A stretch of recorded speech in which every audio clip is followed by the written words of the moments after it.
Zhuo's luxury car, which Lu Sheng had crushed, was now in flames. Poor Zhuo put his hands on his head and started screaming in panic, while on the other side, our boy silently watched. Everything was going according to his plan. Lingsu's eyes filled with confusion, causing her to start sweating. She didn't know how to explain this or why Lu Sheng was acting this way. Zhuo fell to his knees on the ground and began crying. Lingsu, who was behind Lu Sheng, started watching him, and her expression filled with panic because she knew this wasn't good. Now that the situation had escalated, Lu Sheng closed his eyes, began hitting one hand with the other hand, and with a smile apologized to Zhuo, explaining that he couldn't control the feeling of envy. Obviously, this made Zhuo furious. He turned his head towards them, and while his body was trembling and his face was full of tears, with an expression filled with vengeance and fury, he swore to remember the names of Lingsu and Lu Sheng to make them pay for this in the future. Lingsu began pointing at herself with her finger and with a confused expression asked why she was being involved in this if she had nothing to do with it.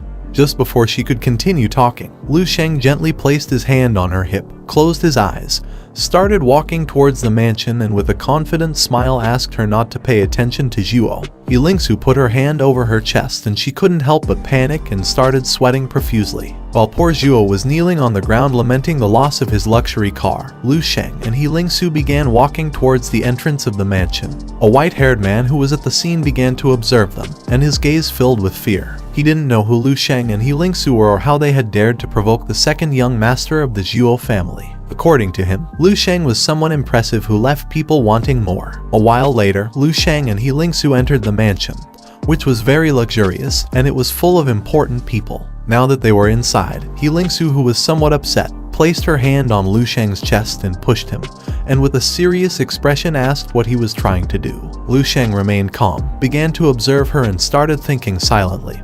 He knew that if he didn't convince her, things would go wrong. Lingsu got angry, and with a look full of rage she reminded him that he had just wrecked Zhuo's car, and had also provoked him verbally, and for no reason at all he had even involved her, getting her into trouble. Our boy didn't lose his composure, sighed, started to smile, and with a serene expression mentioned that this didn't matter since he only wanted to lend her a hand. Lingsu's mind filled with questions. She put her hands on her hips, started staring at him, and asked why he wanted to lend her a hand and what they had done for him to be defending her, asking him to at least give her a reason. Lu Sheng began to observe her with a smile. Several seconds later, he put his hand under his chin, looked away, and started to think of a reason. Seeing this, Lingsu couldn't help but start getting even angrier, but to her surprise, Lu Sheng began imagining Zhao capturing her to have some fun with her at night. Our boy approached her, started pointing at her with his finger, and with an expression full of confidence explained that Zhuo didn't seem to be just a playboy. Today she had dressed very sexy and beautiful, so she was definitely going to catch that guy's attention, making him have malicious intentions, and he would do anything to get her. Lingsu's gaze filled with fear and confusion, and just before she could think about it, Lu Sheng gently placed his hand on her head. Then he approached her, started looking into her eyes, and with a kind smile mentioned that this was how it was always said in novels. He was doing this to prevent a disaster from happening, adding that there was no need for her to thank him. Upon hearing this, she became even more confused than before, and with a lost look responded yes. The innocent Lingsu believed what Lu Sheng was saying. She gave a thumbs up, started observing him, and with a serious expression praised our boy by saying that he was incredible. In the main hall of the mansion, there were some elegant tables for the guests to eat. The party was about to begin, and all the guests, some rich men, others powerful and very famous, began to enter one after another. Among them was a man wearing earrings. He was Zhuo. With a penetrating gaze, he began to silently observe Lu Sheng.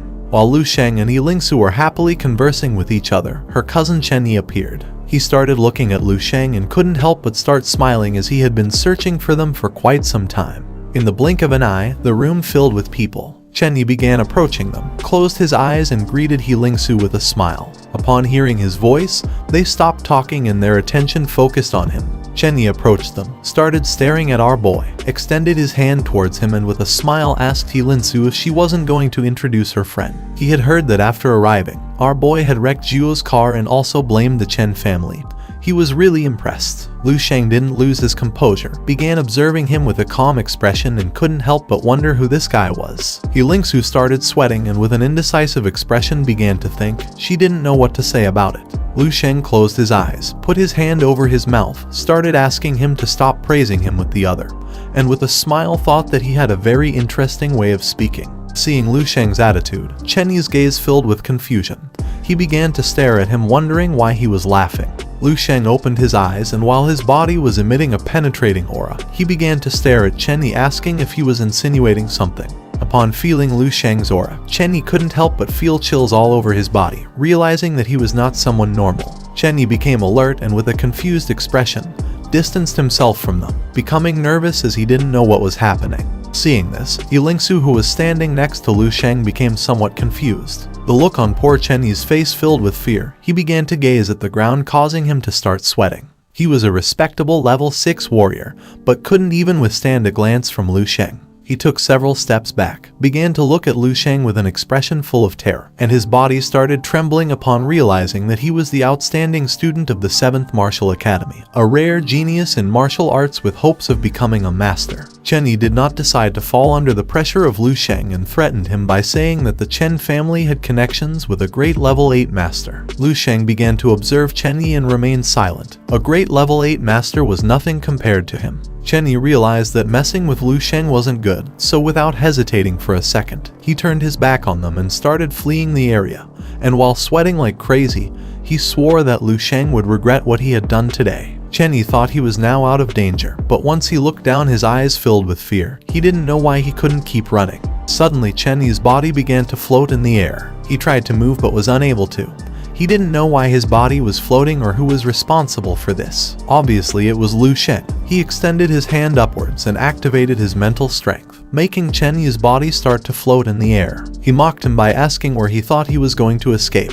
Chen Yi panicked upon realizing that Lu Sheng was behind this. He started sweating even more and tried to ask Yilingsu for help. She and the others began watching him and were left speechless. Lu Sheng's body began to emit an intense aura, and with a piercing look, he asked Chen Yi if he was insinuating something and why he was talking nonsense. Just before Lu Sheng could do anything, Yilingsu approached him, clenched her fist tightly, and with an angry expression ordered him to let Chen Yi down and not cause any more trouble. With a calm look, Lu Sheng began to observe her and remained silent for several seconds. Then he closed his eyes and decided to listen to her. He turned his head back, and using his finger threw Chen Yi's body aside and with a smile said that Yilingsu's wishes were orders for him. She panicked when she realized that Lu Sheng had thrown him into the banquet hall. Chen Yi's body was thrown and forcefully hit the table where the banquet was, causing everything on the table to fly off. Due to the strong impact, within seconds, he opened his mouth and lost consciousness. Upon hearing the sound of the impact, all the guests approached to see what was happening and were terrified when they saw him unconscious. Yilingsu's gaze filled with fear, thinking that everything was lost. She lost her composure, put her hands over her face,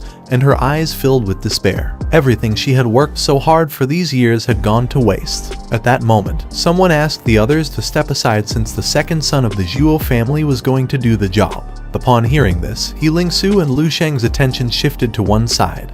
Both were somewhat surprised as they didn't know what was happening. A bunch of furious guards appeared, and in front was the second son of the Zhuo family, who clenched his fists tightly and couldn't help but get angry, thinking they were annoying people. He began pointing at Lu Sheng with his finger and with an angry look said that he was the culprit.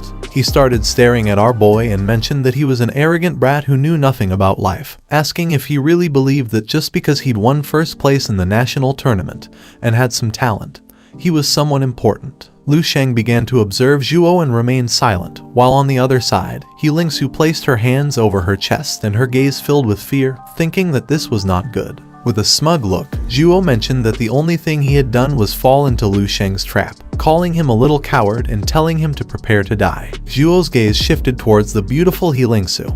He stuck out his tongue and told her to wait until he finished with Lu Sheng, because after that she would see how he was going to treat her. Upon hearing this, she began to feel chills, and with a nervous expression thought that this was not good at all. While on the other side, our boy crossed his arms and started to smile. Zhuo remembered that Yilingsu was an adopted daughter of the Chen family, and if it weren't for the Chen family's interest in her industry, surely Lu Sheng wouldn't even have the right to be at the banquet. Just before the situation could heat up any further, someone in the crowd raised their hand and called out to Yilingsu.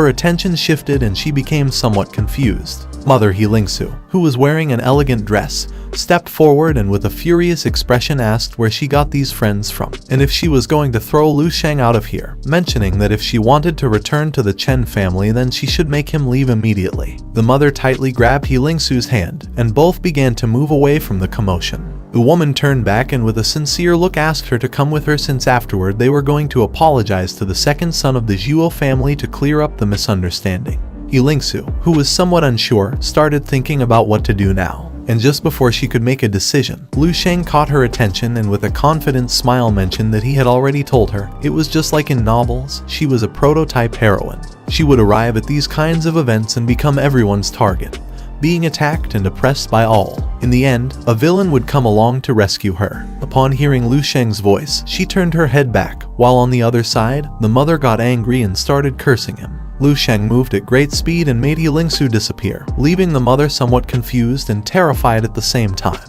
He saved her from her mother's clutches, placed his hand on her shoulder, closed his eyes, and with a smile mentioned that there would be no need for a villain to come save her since she had him.